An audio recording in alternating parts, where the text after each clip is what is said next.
PAD Kapuas itu mungkin sangat rendah, tidak sebanding dengan APBD-nya. Ya itu saya bilang, Bu Agati urus pemerintahan, saya urusan masyarakat dan investasi.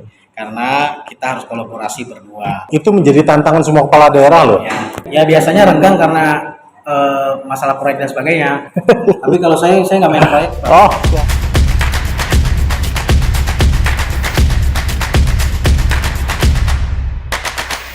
Bang Alfian Mawardi, Muhammad Alfian Mawardi tepatnya Bang ya. Assalamualaikum Bang. Waalaikumsalam warahmatullahi wabarakatuh. Selamat datang di podcast Ruang Redaksi Kalteng Pos Bang. Ya. Ini sosok Bang Alfian ini sosok anak muda yang paling dicari di Kalteng. Ketua KNPI ya Bang ya? Ketua KNPI Provinsi. Ketua KNPI Provinsi dan sekarang Alhamdulillah mendapatkan amanah maju sebagai bakal calon Bupati Kapuas. Iya. Iya. Banyak masyarakat terutama anak-anak muda nih Bang, banyak yang penasaran dengan sosok Abang sebenarnya. Kalau kami dari sisi media Bang ya, sisi media salah satu yang membuat kurius kami, penasaran kami itu kan harusnya 28 Agustus tadi. Ya. Abang dilantik nih. Ya. Sebagai anggota DPRD Provinsi Kalimantan Tengah terpilih dari Dapil Kapuas dan Polpisau. Ya, Dapil 5. Dapil 5. Namun nama itu ada Bang. Nama itu ada di Kalteng Pos pun ada gitu kan. Ya. Namun Abang dalam prosesnya mungkin bisa diceritakan seperti apa tuh Bang?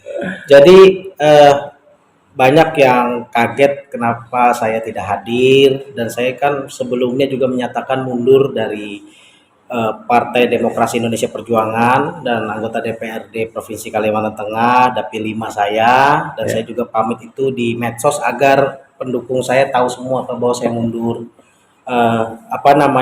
Mungkin banyak spekulasi yang bilang karena saya mau dapat rekom partai untuk maju di Kabupaten Kapuas, tidak dapat dari partai saya sendiri. Okay.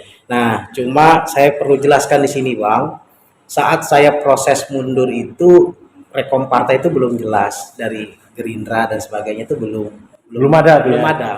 Jadi proses mundur saya jujur karena Pak Haji Agustiar Sabran itu adalah orang yang banyak membimbing saya di Kalimantan Tengah ini, lalu juga banyak memberikan manfaat bagi saya dan keluarga, lalu juga banyak pelajaran-pelajaran beliau untuk kepemudaan, terutama di KNPI. Karena PDIP tidak mendukung beliau, tidak memberikan rekom ke beliau, ya saya dengan sadar keluar dari partai. Bukan karena saya nggak bisa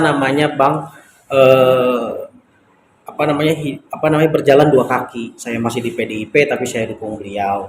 Karena waktu itu pikiran saya harus nemenin beliau kemanapun. Karena itu pilihan politik saya juga pengen beliau jadi gubernur Kalimantan Tengah. Karena itu saya memutuskan untuk mundur Bang dari partai dan dari DPRD Provinsi. Memang nasi yang sudah bisa dimakan saya buang begitu aja. Sebuah pilihan yang sulit ini sebenarnya. Pilihan yang sulit, dan saya juga sebelum itu juga ngomong sama istri buat melakukan langkah ini. Istri juga support penuh, lalu itu tanpa pengetahuan Pak Agustiar saya mundur. Menyatakan mundur itu. Saya sudah ngambil sikap saya mundur karena saya bukan karena dikasih pilihan ya. Bukan. Yang mundur atau gini gitu. Nggak ada. Beliau tidak pernah menyuruh kami mundur dan sebagainya. Memang saya pilih untuk mundur dan itu pilihan politik saya. Adapun saya dapat rekom akhirnya untuk maju Bupati Kapuas itu bonus dari Allah Subhanahu wa taala. Bahkan menarik itu. Kalau kita potong sedikit ya. Terkait yang Kapuas itu, kami Bang di anak-anak muda sempat menyayangkan pada saat hampir di detik-detik terakhir Abang sudah menyampaikan bahwa Abang sudah berikhtiar 1,5 bulan lebih di Jakarta dengan segala dinamika dan problematikanya. Qadarullah, dengan izin Allah, kalau memang itu sampai akhirnya. Iya betul. Iya, itu nanti bisa diceritakan nih Bang. Betul Bang. Ceritakan seperti apa akhirnya bisa dapat rekom dari sejumlah partai, kursi lengkap dan lain sebagainya seperti itu. Tapi mungkin ada yang perlu diklarifikasi nih, Bang. Muhammad Alfian Mawardi, di belakangnya ada nama Mawardi. Ya, Apa hubungan Abang dengan Pak Mawardi, mantan Bupati Kapuas? Kapuas. Jadi gini Bang, ini perlu saya luruskan juga karena ada yang bilang apakah saya anak kandung beliau, Iya. anak angkat beliau, Ya, atau saya ini keponakan beliau. Iya. Yang paling sakit dibilang anak angkat. ya Masya Allah. Jadi gini Bang, pertama-tama nama saya kenapa ada Mawardinya itu permintaan keluarga Bang. Oke. Pak Mawardi itu di keluarga kami adalah yang paling tua. Ya. Nah, anak yang paling tua, kebetulan ibu saya tuh yang nomor 3, Oke. adik kandung beliau. Mm-mm. Nah, jadi saya itu hubungan beliau itu keponakan Bang. Oke. Clear nih ya. Clear, keponakan. Kenapa saya panggil beliau Abah? Ya. Dikira orang kan orang tua. Betul. Memang dari kecil saya ikut beliau. Oh, Masya Allah. Saya dari kecil ikut beliau karena orang tua saya, papa saya itu dulu dosen kuliah di luar negeri, ngambil gelar S3 dan S2 dan S3-nya di Australia waktu itu. Ya. Bapak saya dosen, tapi sudah almarhum. Nah, jadi karena ikut beliau, sosok bapak ini dan beliau ngasih abah, makanya saya panggil beliau abah. Itu pertama Bang. Kedua, penyematan nama Mawardi itu permintaan keluarga memang. Penerus beliau di politik itu cuma saya. Adik-adik saya, maksudnya anak-anak beliau tidak ada yang ke politik. Adik-adik kandung saya tidak ada yang ke politik. Beliau minta itu secara pribadi Bang, untuk menyematkan nama itu. Jadi kata beliau, orang tahu penerus saya itu kamu untuk di Kabupaten Kapuas. Itu sih Bang. Jadi saya melihat memang ada yang bilang saya merubah nasab dan sebagainya. Tapi saya bilang bahwa saya dikasih nama ini memang kesepakatan keluarga besar. Waktu itu almarhum nenek masih hidup juga. Oke. Nenek juga yang minta saya untuk mengubah nama itu. Dan Ini legal nih ya? legal, Bukan namanya? sudah di pengadilan. Oke, siap. Dan kalau di pengadilan kan beliau harus Betul, tidak asal klaim kan? tidak asal klaim. Jadi itu Bang ceritanya. Oh, clear ini ya. Jadi yang menyaksikan podcast Ruang Redaksi Kalteng Pos ini udah bisa tahu gitu kan? Iya Bang. Bagaimana apa ya istilahnya Pak Mawardi kan namanya begitu harum di Kapuas. Iya betul. Sebagai seorang pemimpin selama 1 periode ya berita. Ya betul. Banyak hal yang beliau bangun, beliau baik mulai dari sumber daya manusianya, kemudian infrastruktur, kesehatan, pendidikan dan sebagainya. Dan besar harapan beliau berarti Bang Alfian yang melanjutkan ini. Iya. Ya. Bukan melanjutkan Bang. Membangun yang sempat tertunda. Masya Allah, begitu jadinya. Mungkin ini ada nggak sebelum apa ya diskusi singkat tentang antara Abang dengan Pak Mawardi sebelumnya nih sedikit. Yan, kamu majulah di Kapuas. Ada pernah dulu gitu nggak? Oh gini Bang, Gimana saya ceritanya? jujur ya Bang, setelah Pak Mawardi tidak menjabat lagi di Kapuas, Ya, lalu beliau kan mencalon anggota DPD RI jadi, Ya, setelah betul. itu mencalon lagi bupati gagal. ya, Saya sebenarnya nggak mau masuk politik Bang, sama sekali, karena saya waktu Pak Mawardi purna tugas, saya kerja di perusahaan Bang. oke. Saya karena saya basicnya sarjana hukum, saya kerja di Sinarmas cukup lama, hampir Sebagai legalnya. Ya? sebagai legal, hampir 12 tahun saya di sana. Terakhir yang saya bangun itu ini Bang, PLTU Kalteng 1 Gunung Mas. Oh, oke. Nah, jadi memang waktu itu Bang, singkat cerita di 2020 waktu Covid Bang, itu kan Covid pertama kali. Ya, Harapan saya memang Pak Mawardi maju lagi, bertarung lagi di 2024. ya. Jadi saya waktu itu ada rezeki sedikit, saya bilang sama Pak Mawardi, saya mau bagilah ke tim-tim bantuan sembako dari dana pribadi, silahkan kata dia kan. Nah, dilalah saya masuk jadi ketua tim pemenangan relawannya Pak Sugianto Sabran. Oke. Nah, mulai saya tuh masih di Sinarmas Bang. Ya. Saya tuh cuti tanpa dibayar selama 2 bulan karena waktu itu kita semangat untuk memenangkan Pak Sugianto. Pak Mawardi jadi ketua tim pemenangan kabupaten, saya jadi ketua tim relawannya. Ya. Nah, jadi singkat cerita dari situlah saya mulai berkarir masuk ke politik, Pak Agustian. Nah, kalau ini Pak Agustian bilang, kamu berhenti aja di Sinarmas, ikut saya. Oke. Nah, itu kalau itu dia kasih pilihan ke saya. Ya saya ikut, akhirnya Itu sejarahnya di situ. sejarahnya saya sebenarnya lebih senang jadi pengusaha. Sebenarnya gitu, Bang. Iya. Ya jadi intinya sekat cerita, saya berproses, akhirnya diminta maju kalau anggota DPRD provinsi, diminta maju sama Pak Agustian untuk maju. Ternyata di lapangan memang ada yang mau Pak Mawardi lagi, ada yang mau saya karena mau yang muda lagi. Iya. Dan ya sama aja kata dia, Alfian ya Mawardi, Mawardi ya Alfian gitu kan. Jadi akhirnya keputusannya akhirnya Pak Mawardi setelah pileg melihat suara saya bagus ya maju gitu. Itu ceritanya. Tapi waktu saya mau maju pun saya pasrahkan ke Allah lah. Iya. Gitu, Bang. Betul. Dengan segala dinamikanya gitu. Iya, Bang. Ya, bisa diceritakan nggak yang tadi, Bang? Dinamika di proses mencari perahu ini, Bang. Dinamikanya sangat panjang, Bang. Ada yang bisa saya ceritakan, ada yang tidak. Betul. Cuma dalam artian begini, saya menjalani semua proses, Bang. Kalau tidak ada putusan MK itu saya nggak bisa juga nyalon. Oke. Kalau cuma Gerindra dan Hanura yang punya kursi waktu itu. Ya. Hanura waktu itu dibantu dengan Bu Agati dan suaminya Pak Mahyudin. Ya. Dapat kita. Gerindra memang fenomenanya sangat panjang, tarik ulurnya, akhirnya dapat saya. Tapi dua partai ini, Bang, kalau tanpa MK, putusan MK kemarin, nggak bisa maju saya, Bang. Nah, jadi seperti yang saya tulis di Facebook saya, memang kalau saya itu berkeyakinan gini, Bang, kalau Allah ada jalannya pasti jadi. Ya, betul. Nah, waktu itu saya pasrahkan biar saya nggak stres, Bang. Last minute ya? Last minute. Tapi saya sendiri sudah berpikir gini, Bang. Saya berdoa kepada Allah itu kalau memang jalannya saya membawa kebaikan untuk Kabupaten Kapuas, berikan rekom itu ke saya maju. Tapi kalau tidak ada jalan, kalau saya cuma membawa keburukan, kebatilan untuk masyarakat Kabupaten Kapuas, udah gagalkan saya bilang. Masya Allah. Itu, Bang. Berarti udah pasrah ke Allah. Udah pasrah, Bang. Sudah pasrah, ikhtiar sudah, seperti saya dinasihati terus, ikhtiar sudah, kita pasrahkan ke Allah. Dan akhirnya momen di mana Bang Alfian akhirnya ada satu titik di mana ya kita maju. Itu kapan, Bang? Saat saya dikasih tahu malamnya, Bang, rekom Gerindra keluar. Berarti udah mendekati pendaftaran sekali deh ya? 26, Bang. 26 makanya. 27 kan baru ngambil satu KWK Gerindra. Masya Allah.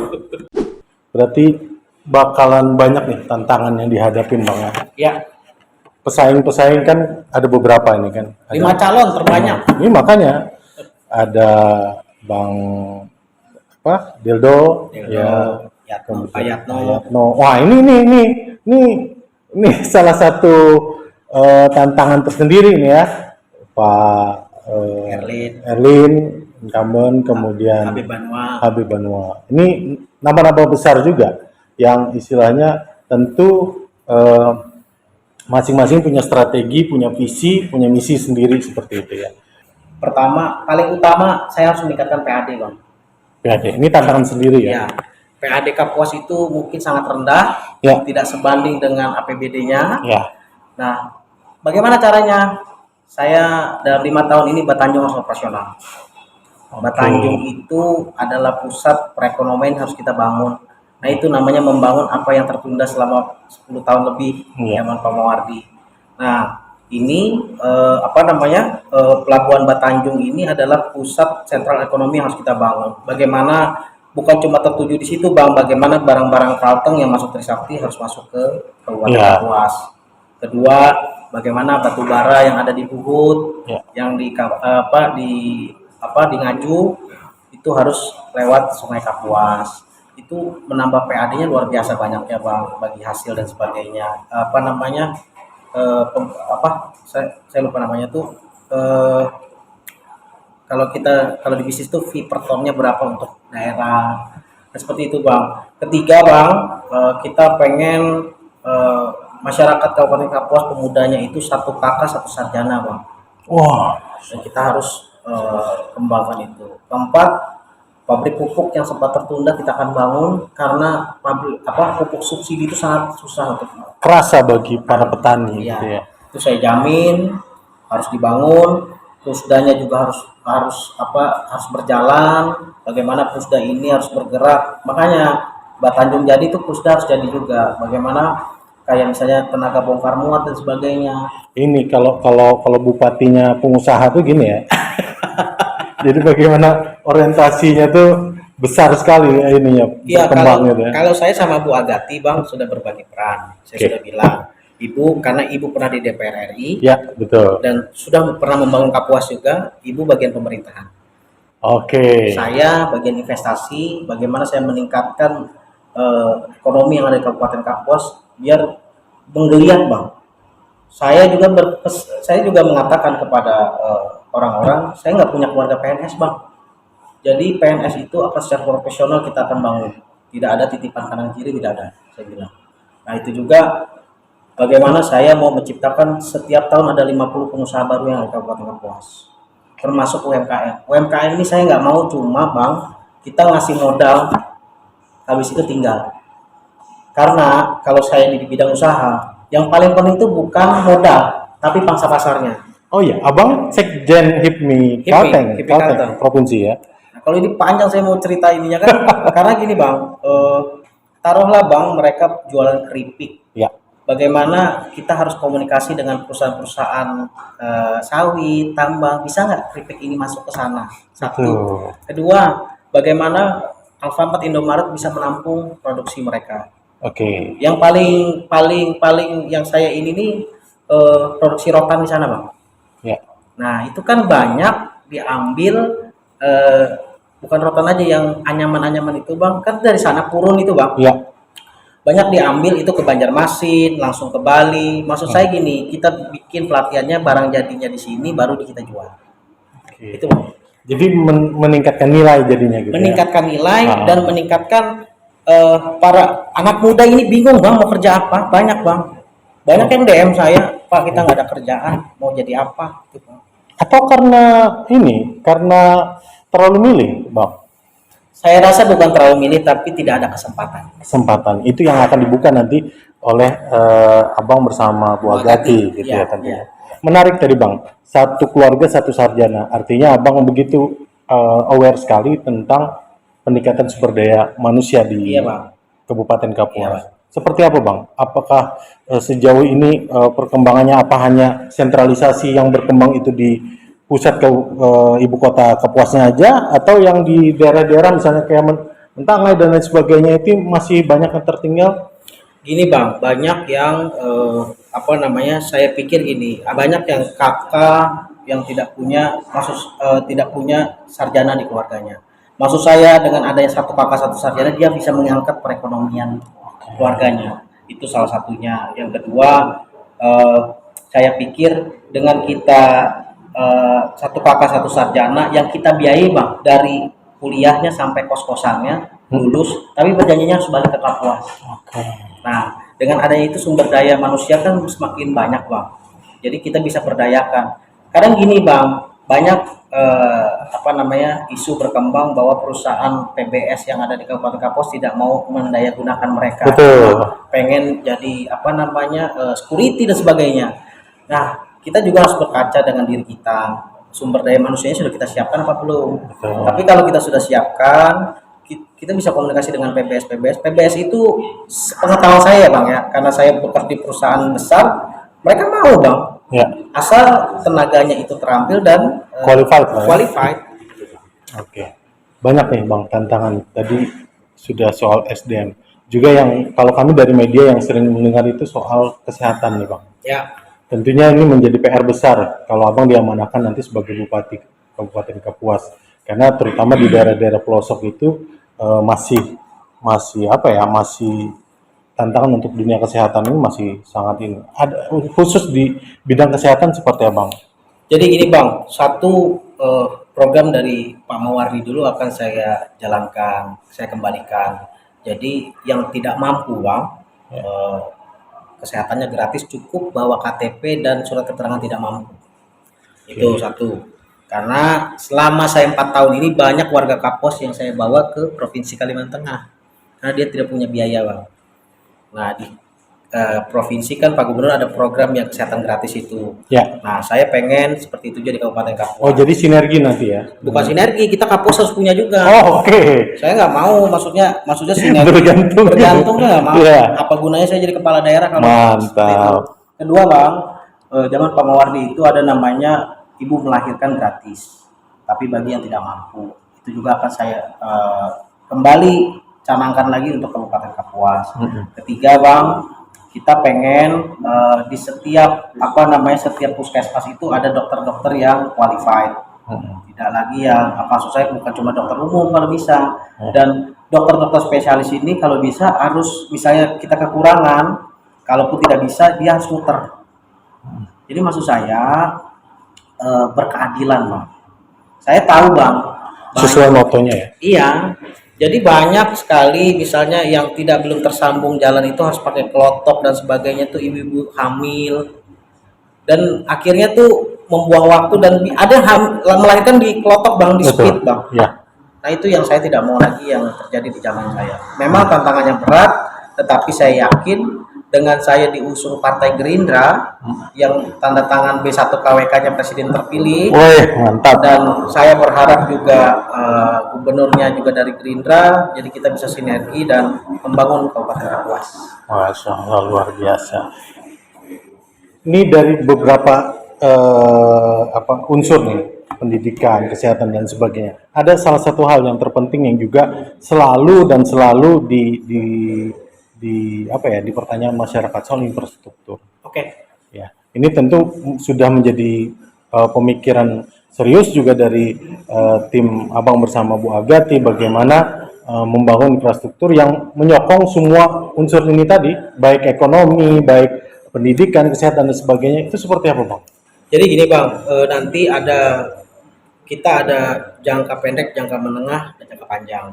Jadi pembangunan yang paling penting itu yang saya mungkin di tahun pertama itu jalan yang antara Mentanga yang tembus ke daerah Hulu itu Ya. dibangun lagi Bang. Maksudnya dibangun itu dengan jalan yang bisa dilalui dengan aspal dan sebagainya. Kenapa Bang? Saya lihat banyak sekali yang dari atas kayak Timpa dan sebagainya, dia melewati keliling Bang kalau mau ke Kapuas. Ya. Tapi kalau lewat Mentanga tembus itu lebih singkat. Itu satu Bang. Kedua, jalan-jalan yang di daerah arah ke ke daerah lupa saya, Kapuas Kuala itu Bang, banyak yang belum tersambung sampai Cemara Labat dan sebagainya. Itu akan kita prioritaskan juga Bang untuk dibangun. Kenapa Bang? Karena daerah sana itu penghasil udang. Oke. Penghasil kayak di Terusan Raya itu penghasil beras. Kebanyakan beras hasil lautnya diambilnya ke Banjar Bang. Iya betul. Dijual lagi ke Kapuas. Jadi kayak mutar jadinya. Mutar. Nah, ini sama seperti saya bilang tadi masalah beras itu ya Bang. Ya. Bahkan saya bangun di Prusda itu namanya nanti pabrik pupuk. Pabrik pupuk itu keinginan saya Bang, itu gratis kita pinjamkan pupuknya, tapi hasilnya kita ambil, kita olah. Diolah jadi beras Kapuas. Tidak lagi beras Banjar. Nah itu yang paling penting. Padahal beras Kapuas itu Bang kebanyakan. Jadi saya mau bangun itu Bang terintegrasi antara pabrik pupuk sama pabrik pengolahan beras. Iya. Jadi jalan-jalan Abang ini sudah hampir ke seluruh desa nih Bang ya? Hampir semua. Yang pakai speed juga banyak. Oke Bang, sebelum closing statement nih, apakah Alfian Mawardi yang biasanya mudah dihubungi orang untuk berkeluh kesah, menyampaikan aspirasi dan lain sebagainya itu akan tetap sama pada saat amanah sebagai bupati itu didapatkan Bang? Oke, saya pribadi sudah merasakan namanya boom WhatsApp. Ya. Nah, kadang kan ada yang kebaca dan sebagainya. Tapi kalau sudah saya jadi, saya setiap jam 8 sampai jam 10 di kantor bupati itu saya buka untuk masyarakat. Itu program itu kan dari beberapa kepala daerah saya contoh. Nah, kenapa? Biar saya maksudnya itu tidak ada yang terlewat Bang. Dan setelah saya menjabat itu, setiap Jumat saya akan safari Jumat ke daerah-daerah, ke kecamatan-kecamatan, itu nonstop Bang selama nanti saya menjabat. Sudah terprogram dengan Sudah baik ya. terprogram, karena saya pikir ya itu saya bilang, Bu Agati urus pemerintahan, saya urusan masyarakat dan investasi. Karena kita harus kolaborasi berdua. Nah itu yang sudah kita bagi. Dan saya selalu bilang sama Bu Agati, memang bupati dan wakil bupati, tapi kita satu kesatuan. Itu Bang, itu menjadi tantangan semua kepala daerah loh. Ya. Jadi terus nggak renggang dan lain sebagainya. Ya biasanya renggang karena masalah proyek dan sebagainya. Tapi kalau saya nggak main proyek, Bang. Oh siap. Intinya gini Bang, 50 pengusaha baru itu di Kabupaten Kapuas silahkan berusaha belajar jadi kontraktor dan sebagainya. Saya persilahkan. Karena kalau misalnya kontraktornya dari daerah, insya Allah daerah itu akan terbangun, buang duitnya juga di daerah. Masya Allah. Itu saya ini Bang. Sebenarnya banyak ini masih kita perlu obrolkan ini Bang, tapi mungkin bisa closing statement nih Bang, harapan besar untuk masyarakat Kabupaten Kapuas ke depannya Bang. Baik, saya Muhammad Alfian Mawardi dan Ibu Agati Suli banyak kekurangan. Mungkin saya dikatakan masih muda, belum berpengalaman, atau misalnya baru jadi anggota DPR, belum duduk, tapi sudah maju lagi bupati. Tapi satu yang bisa saya sampaikan, anak muda itu seperti saya tidak ada beban masa lalu. Pertama, kedua, saya ingin maju sebagai Bupati Kapuas ini salah satunya mungkin takdir Allah Subhanahu wa taala. Kenapa saya mengiyakan maju? Karena mungkin saya pikir jadi bupati itu kewenangannya lebih luas untuk membangun Kabupaten Kapuas. Bu Agati adalah sosok perempuan yang mempunyai prestasi saat di DPR RI, dan saya yakin dengan keterwakilan perempuan ini dan saya sebagai pemudanya, insya Allah kita akan mengetahui apa yang harus dibangun di Kabupaten Kapuas. Yang ngerti anak muda ya anak muda, yang ngerti perempuan ya perempuan. Terima kasih. Masya Allah, terima kasih Bang Alfian sekali lagi sudah meluangkan waktu untuk podcast Ruang Redaksi. Ya. Semoga bisa mewujudkan Kapuas berkah dan berkeadilan. Ya, siap. Assalamualaikum warahmatullahi wabarakatuh. Waalaikumsalam warahmatullahi wabarakatuh. Bang.